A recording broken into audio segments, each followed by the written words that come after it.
Hello everyone, this is Rachel, the Modern Shaman, and I'm here for some question and answer time. So welcome. If you're not familiar with me and kind of my work and what I do, feel free to visit my website. It's themodernshaman.net. It kind of gives you a little highlight of everything that I do. I am a psychic life coach and shaman, and just help people for their highest good.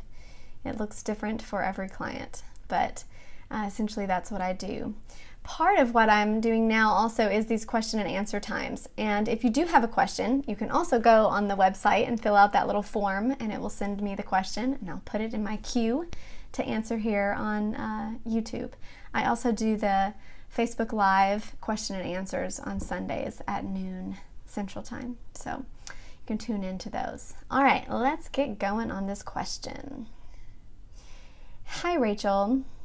You mentioned on your last Facebook Live about cutting cords from people that feel like they take away energy. Can you explain that process a little more about cutting cords and why certain people feel so attached? Question mark. Yes. Okay. Cutting etheric cords. So this is a great question. It's just great to know this process and kind of be aware of it and do some self-evaluation every so often to make sure that you're not feeling kind of codependent in certain relationships.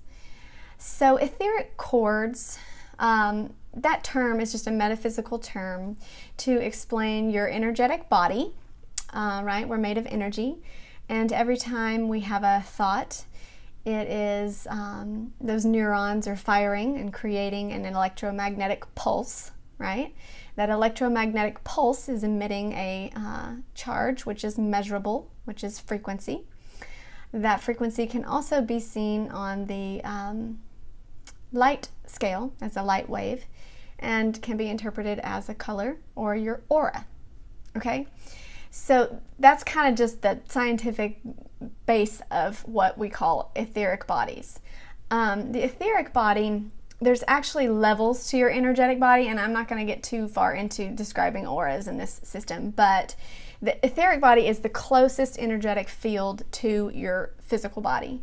The next one is your emotional body, then we have our mental body, and then we have a spiritual body. So it kind of goes out like a little Russian doll. And if you're into reading auras or you do Reiki or energy work, you may see certain things at different levels, like how far out they are for in the body, depending on where they're being stored, in their mental mind versus in their emotional body versus in their etheric body, spiritual body, so on and so forth.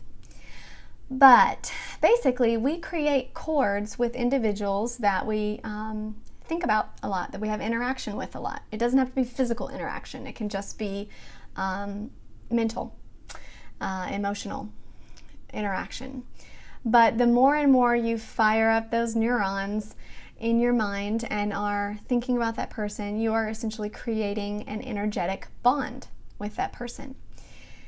Now, when I see these, just in my own clairvoyance, a lot of times it will look like an umbilical cord. And especially to children. Children typically, because they haven't fully developed their auric body, just kind of like their cognitive development takes time to develop, their auric body takes time to develop. And so when they're children, mostly this is why they hide behind their parents and things, because they don't have a form of strong auric body yet. So they kind of need the umbrella of their parents. And that strong cord helps them to feel a sense of protection. But all that being said, as you're developing these cords, a lot of times they can be very helpful. They can be an energetic back and forth inspiration and, you know, great feeling of love and empowerment and encouragement. Those relationships and those cords can help. But they can also turn a little dysfunctional, I should just say. And become off balance. If one is taking more energy from the other, if it's not an equilibrium of giving and taking, if you feel like symptoms would be, for instance, if you feel like you can't move on from a relationship, if you feel like you feel still connected to that person, you see that person and they're not there, you think about that person all the time, you still have conversations with them in your head, they still show up in your dreams, you still have psychic connections to them, meaning you have a feeling when they're somewhere, you just know it, or you can already tell what's going on with them without them having to share with you, or your sense of identity, you have a sense of loss of identity when you're not around them, like who am I without this person? Those are telltale signs of etheric cords that are in a way dysfunctional or not serving you for your empowerment or your alignment, instead kind of pulling you a little off. And when you feel that way, it's time to cut the cords. Okay, let me tell you a little bit. I'm watching my clock here, but let me tell you a little bit about where they show up. Now, if you're not clairvoyant and you don't see, it doesn't matter that you necessarily see them, but I'll explain it the way that I see them, because maybe you do see them. Some people feel them. Some people just feel those symptoms that I just described, like you're not able to move on. There's a sense of dependency and very deep connection that may not feel healthy to you. If they're connected in the chakras, which is typically where I see them, they can be connected anywhere, but they're predominantly connected through the chakras, because those are our kind of energy balls or bundles within our body. So there's a lot of energy stored there. So the root chakra, if there's issues with family or a sense of security, you get your sense of safety from an individual, then typically you'll be connected at the root chakra on the tailbone. Tailbone to tailbone, or sometimes it's connected tailbone to heart, meaning they're trying to love you and you're receiving it as a sense of personal security and safety. Maybe you didn't have that with your family, and so they feel like your family. Otherwise, there's connections and cords through the sacral chakra, which is your sexual chakra. So this is a lot of fantasies we have about people. A lot of times these are not even people we've ever met, but if we are constantly firing up those neurons and thinking about them, we're creating that cord to them, and our sexuality can be very attached to those fantasies or those people. Also, we have cords in our solar plexus. I would say this is the most common that I see. And it looks like solar plexus to solar plexus or solar plexus to heart sometimes. They can be connected, again, in different places with different people. But your solar plexus is your sense of self-esteem, your self-love, your identity.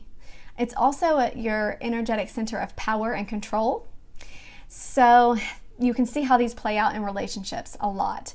So a lot of times we will feel like our self-esteem plummets when we're out of that relationship, or we have no sense of identity without that person.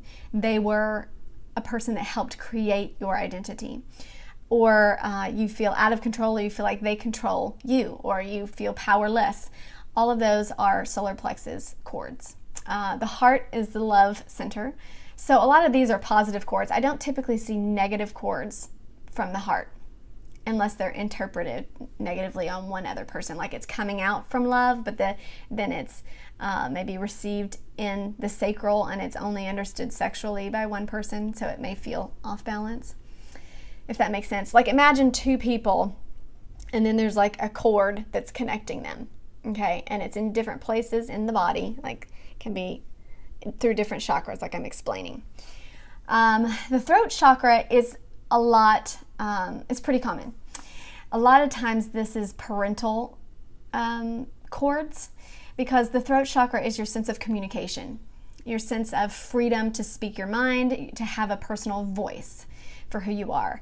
And a lot of times when we've had a figure, it can be abusive relationships too, but a figure in a relationship where they have felt like we haven't had freedom of voice, we haven't been able to share our truth, we've been stifled, or we've never, there's a sense of repression of being able to speak up against that person, or they've taken our voice. A lot of times those cords to me will look like a chain.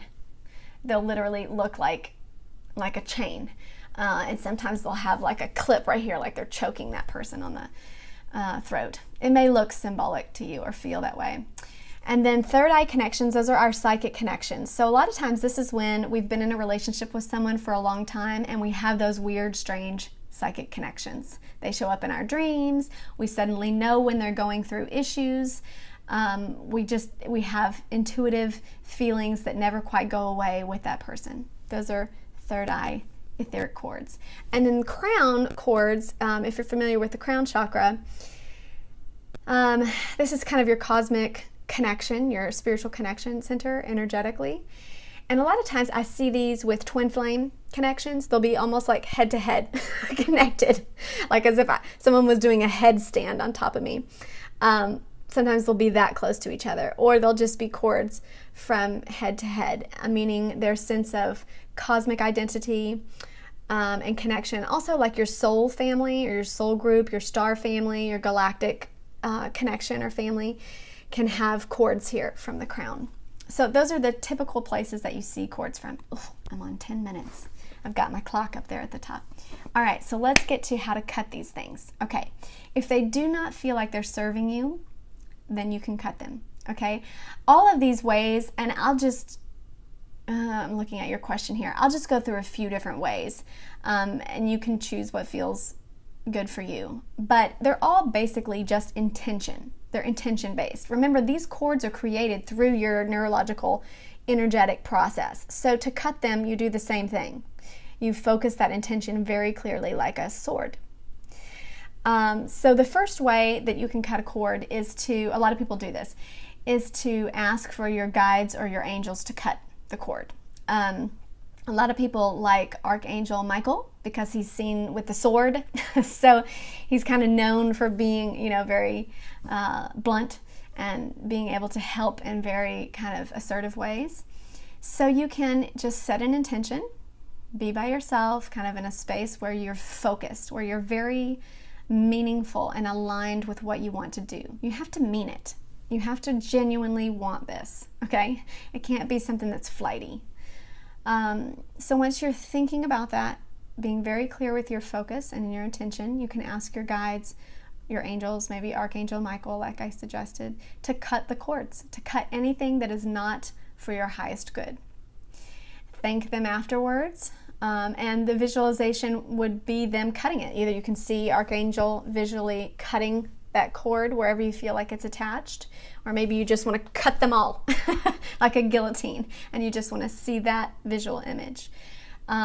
You should feel a release afterwards to know that it's been done. You should feel a lightness. You should feel released. So another way that you can do it is through energy work. Just going to have someone do work on you for that purpose, to help you cut the cords. So they can do psychic surgery, shamanic soul retrieval, or kind of Reiki and moving energy around to balance it more, and kind of pulling those cords out at certain places. I do that sometimes with clients. Again, you have to have the intention that that's why you're meeting with them, okay? Because it's very intention focused. The third way that I would recommend, or that I suggest that you can do if you would like, is just kind of the visualization. Now this is going to sound silly, but I love this one because it feels very empowering. So if you're familiar with the term of your prana tube, it is the Kundalini line. It's the energetic line that runs up your spine. So I like to see mine as a lightsaber. Okay, but those dual lightsabers, okay, I have two boys, okay, so I'm just immersed in Star Wars stuff, but this is how it feels, okay? And so it's like your spine is a double lightsaber that comes out here and comes out here. So I fire at that lightsaber. It's like, boom, you know, and you hear it come on. Again, I engage all of my senses when I'm focused on this because I want to be very clear with my intention and I want to believe it. So I hear it come on, boom, and it like shoots light up and shoots light down to create this beam of light, but it's a laser. Just like a lightsaber would kill someone, it would cut very sharply through cords. And then I see it just kind of cutting like coming down, and this one coming up like okay, this is how it sounds in my head. Like the light beam is like going all around and it's cutting every little cord, and then I feel the cords as if they're literally like a suspension bridge, like they're cords holding a suspension bridge, these metal cords, and they just like pop, like tss, tss, tss, and they pop off. And I just watch them flick off. I watch them kind of retract like a fast, you know, like some sort of band, you know, rubber band, but really strong cord. They pop back. And I just watch them come off, and I feel into them coming off. I feel it until I believe that they're released and totally cut. And then I pull that energy back into my Kundalini line or prana tube or lightsaber body, pull it back in, turn it off, and feel free.